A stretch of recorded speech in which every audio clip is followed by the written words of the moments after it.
రాజన్న సిరిసిల్ల జిల్లా వేములవాడలో ప్రోటోకాల్ వివాదం ముదిరింది. మున్సిపల్ పరిధిలోని నాంపల్లి చెరువు సుందరీకరణ పనుల శంకుస్థాపన కార్యక్రమం ఇప్పుడు అధికార ప్రతిపక్షాల మధ్య విమర్శలకు వేదికైంది. కేంద్ర నిధులతో జరుగుతున్న పనులకు కేంద్ర మంత్రి బండి సంజయ్ను ఆహ్వానించకపోవడంపై బీజేపీ శ్రేణులు తీవ్ర ఆగ్రహం వ్యక్తం చేస్తున్నాయి. కేంద్ర ప్రభుత్వం అమృత్ 2 పథకంలో భాగంగా దేశవ్యాప్తంగా చెరువుల సుందరీకరణ పనులు జరుగుతున్నాయి.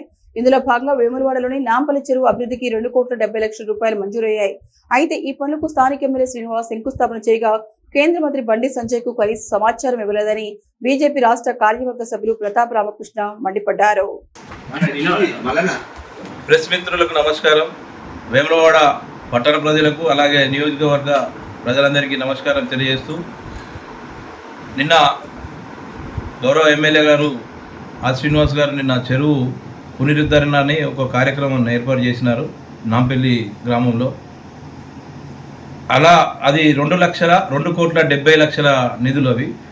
అందులో ప్రధానమంత్రి నరేంద్ర మోడీ గారి అమృత్ 2లో భాగంగా కేంద్ర ప్రభుత్వ నిధులతో అభివృద్ధి చేసుకున్న నిధులు అందులో 1,35,00,000 కేంద్రమి, 1,35,00,000 రూపాయలు రాష్ట్రానికి. అది మా ఎంపీ గారు బండి సంజయ్ కుమార్ గారు తీసుకొచ్చిన నిధులకు ఆయనను పిలవకుండా, ఆయనకు సమాచారం లేకుండా, ఇక్కడున్న రాష్ట్ర నాయకత్వానికి సమాచారం లేకుండా నిన్న ఆ కార్యక్రమాన్ని చేశారు. దాని మీద ఈరోజు ఈ ప్రెస్ మీట్ ఏర్పాటు చేయడమైనది.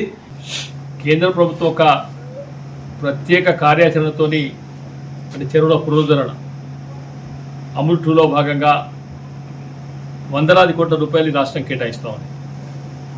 మరి దాంట్లో హాఫ్ ఆఫ్ షేర్ నిన్న మరి స్థానిక ఎమ్మెల్యే గారు నాంపల్లి చెరువుకు చేసిన ఇనాగరేషన్లో కాన్స్టిట్యూషనల్ పరంగా మరి అధికారుల వైఫల్యమా లేకుంటే ఎమ్మెల్యే గారిని ప్రత్యేక చొరవ తీసుకున్నది ఇనాగరేషన్ ఇచ్చినా మాకు సంబంధం లేదు.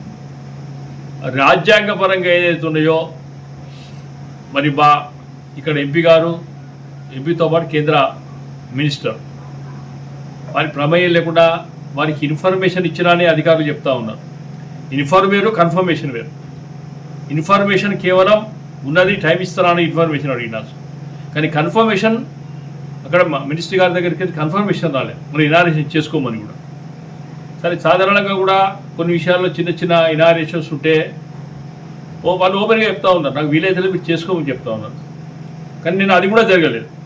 మరి రాజ్యాంగం ఉల్లంఘన కదా, ఒకసారి అధికారులు ఆలోచించాలి. మరి పబ్లిక్ హెల్త్ డిపార్ట్మెంట్ సంబంధించిన ఇంజనీరింగ్ అధికారులు దాన్ని చేస్తా అని చెప్తా ఉన్నారు. అధికారుల మీద కూడా ఖచ్చితంగా చర్యలు తీసుకోవాలి. దాని విషయంలో కూడా మేము చీఫ్ సెక్రటరీకి, కలెక్టర్ గారు కూడా కాంప్లిమెంట్ చేయదలుచుకున్నాం. ఇది సరైన విధానం ఒక్కసారి అధికారులు ఆలోచించాలి, ఎమ్మెల్యే గారు ఆలోచించాలి.